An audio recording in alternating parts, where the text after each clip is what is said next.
During my time, I was born in 1934. We are from a province at that time. It's a big city, but I live across the bay, a small island. And we know practically each other because we have been there generations. We consider at that time, we are not like America, you have middle class, rich class, or poor class. We classify ourselves as the working class, the working class, because we are not from the big city. We are not laborers or anything working class that you work for a company or you have your own farm. Yeah. In my hometown, that island is called Bernard Hsu or Bernard Hsu. The major city is Amoy. Amoy is given by the Westerners, but actually it's called Xiamen. And this is just like Hong Kong, facing the Pacific Ocean. Across this city, there's a small island. That's where I came from. No car, no cow, no horse. It's just you walk. It's a hilly island. I have to get our water from the well. See, and I never seen anything westernized things. There's no bicycle in our town. That's where I was born, and I saw Japanese soldiers. First time I didn't know what is Japanese, but I saw them when I was around 5-6 years old. I just remember they are coming up the street, and I vividly can remember their uniform, the Japanese uniform. But I don't know where's Japan. And in our island we have no soldiers. The Japanese, I think they started bombing the northern China. We call it the Manchurian area. The Manchurian, the three big provinces now is very industrialized. Japan has no soldier to cover all the country. They want all the ports. China is too big and rugged. The seaports, they want to control the sea lanes and the seaports. So using that as a stepping stone to Southeast Asia. So they went all the way to Australia. Until the Second World War, the fighting started. Treaty or no treaty, they will bomb you. They bomb Hong Kong, and they part of China. They killed almost 300,000 people in Nanjing. Nanjing at that time was the capital of China. When Japan is ready to surrender to the superpowers, that will be at that time, I would say American, Russia, the British, and China. In signing the peace treaty or something, surrender. And we are so happy. I know all these things because we are so happy. We are free. We are free. After the Japanese, and we expected to have peace for a long time. Because China never had peace, even among ourselves. We are fighting each other since the early dynasty until the Qing dynasty. But we have no food. You see, China, after fighting each other and fighting the Japanese, practically there's no factory. And then after that, the war between Chiang Kai-shek's army and the Mao Zedong army, they start fighting in the north. People has to run away. In China, we have an ID. Every person with that ID has get a portion of what we are given as a ration, and it's not enough. It's not enough. Malnutrition start. And we don't have to go through another sufferings. But we did. And my dad said, no more. We'll be slaves if we don't try to get out. That's how we get out.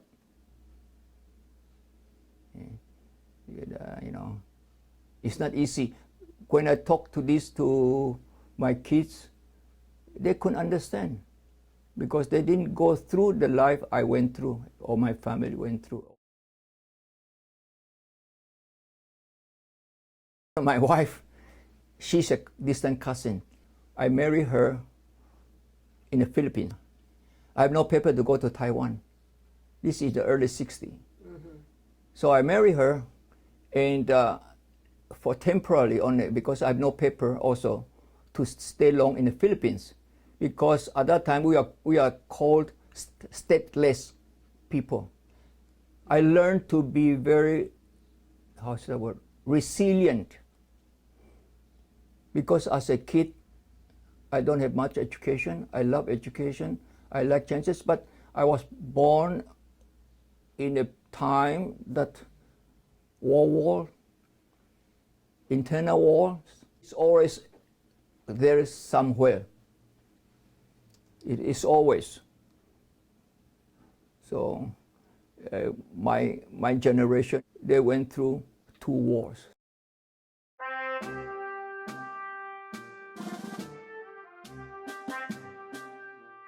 I watched the Western movies.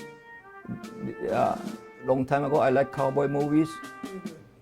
He say, "Go west, young man.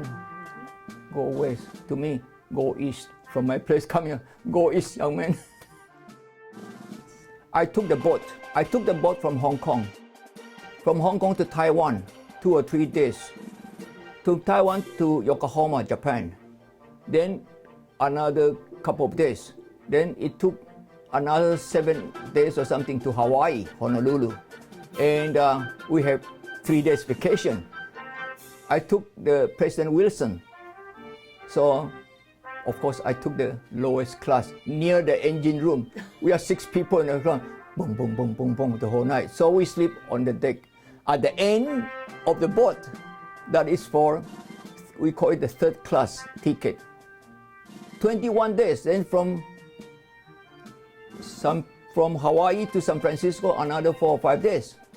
And that night before we reached San Francisco, you know, at that time, I don't know what's America. The only thing I know America is I saw the word Hollywood and the palm tree very, very high. That's all I know America from Life magazine. And that's all I know. I'm going to America. And when the captain said, oh, the Golden Gate Bridge, the captain said, tomorrow at 10 o'clock, the boat will go under the Golden Gate Bridge. I wake up 6 o'clock and I get a deck chair facing San Francisco, expecting to see the Golden Gate between 9 to 10. But it was foggy. It was April. Oh, it was so cold. April is so cold in the morning. Oh, but I have the blanket from, not only me, a couple of people. So when we approached the Golden Gate Bridge, I was amazed. Never seen those bridges. That wide and that long and that wide. And when we passed, my head was like this. In a few seconds, I get up, turn my chair, and look back. I said I don't like to miss it. But I was in Pier 13, the boat dock at Pier 13.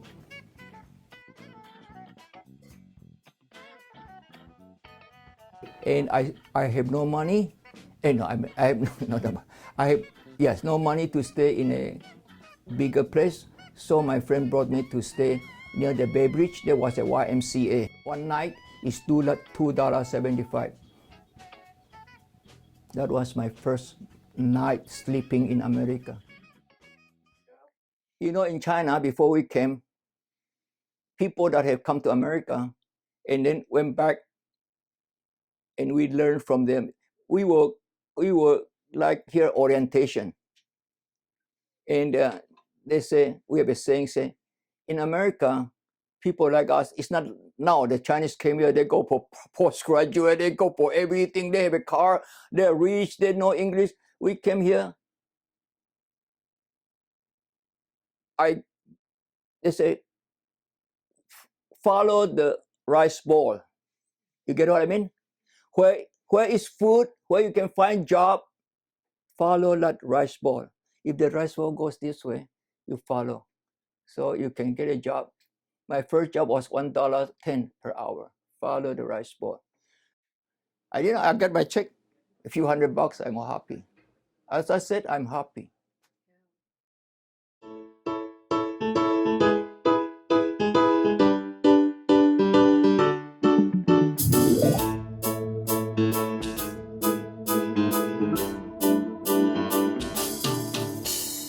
when I came here in 1963,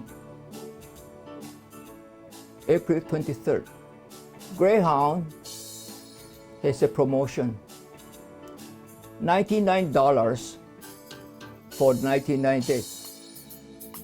You buy like a credit card, something like this. You can go, you can take the bus, you can use that thing for 99 days. You can take the bus going anywhere in America. I came from San Francisco, Market Street in 7th Avenue, the Greyhound. Came all the way to many cities. I always remember Los Angeles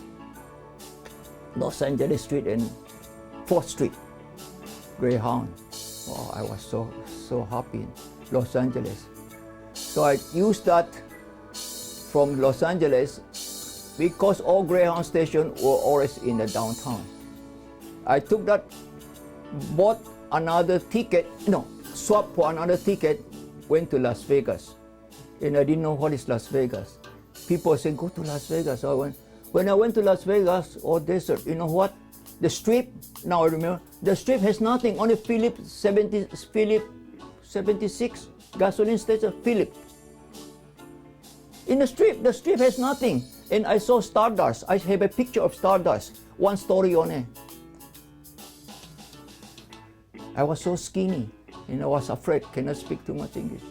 And I spent that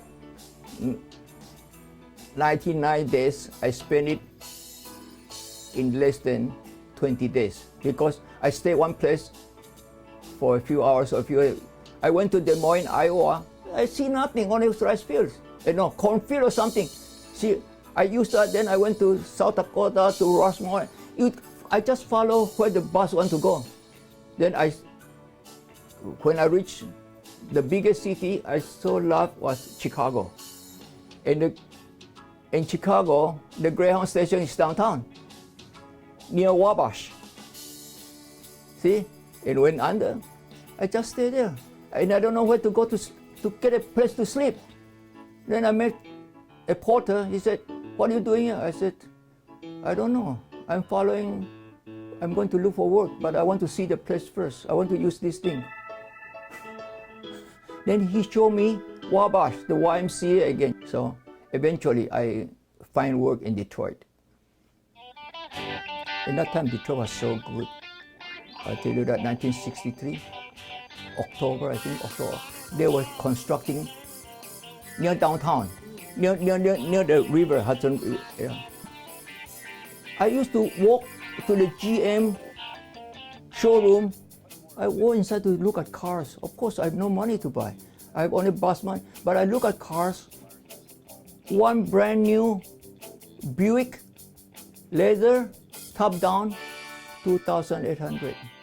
That's it, $2,800. I ask people, "Hey, how much a month you make?" They said between $250 to $400. That is the money they make. I said, "I want to find work." They said, "Oh, Chinatown is only," but Chinatown has only 2 streets. Detroit doesn't have too many Chinese American. And that's how I start my life. And I train myself to be resilient. I train myself here. Bernard, if you can go through this day, tomorrow will be an easier one.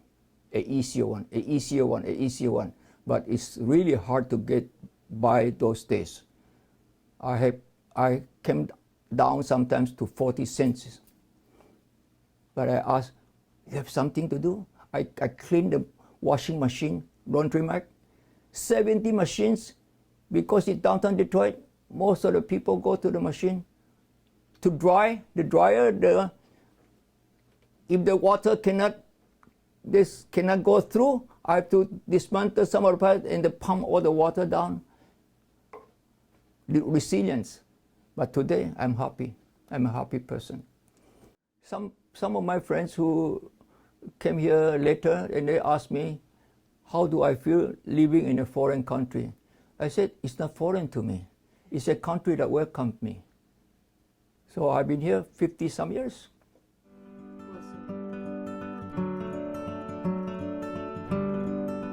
And what I'm, in my mind, of course, this body and this, my background is still Asian or Chinese, but in my way of thinking, it's very same as people from this country. See, so nowadays, my grandchildren, of course, they look like exactly like me or my wife, Asian.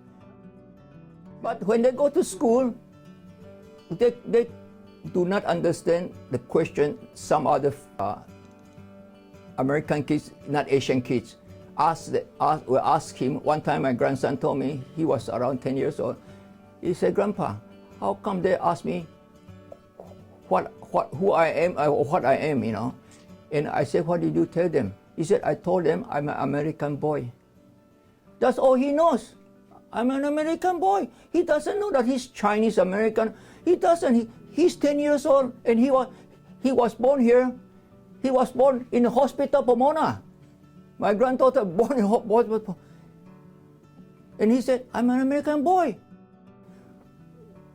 I'm very appreciative that, you know, up to this age, I may be getting older and older, but my heart get into deeper and deeper associated socially and everything with, yeah. And I would identify myself that since we make the decision and we were able, waiting for a long time to get a visa to come to this country, and that is something forever we could hold on. Mm-hmm. That something that we are blessed to be here. I went back many times to my home and the neighborhood provinces. When I go home, when I came out, I said, "Wow, I have a good vacation.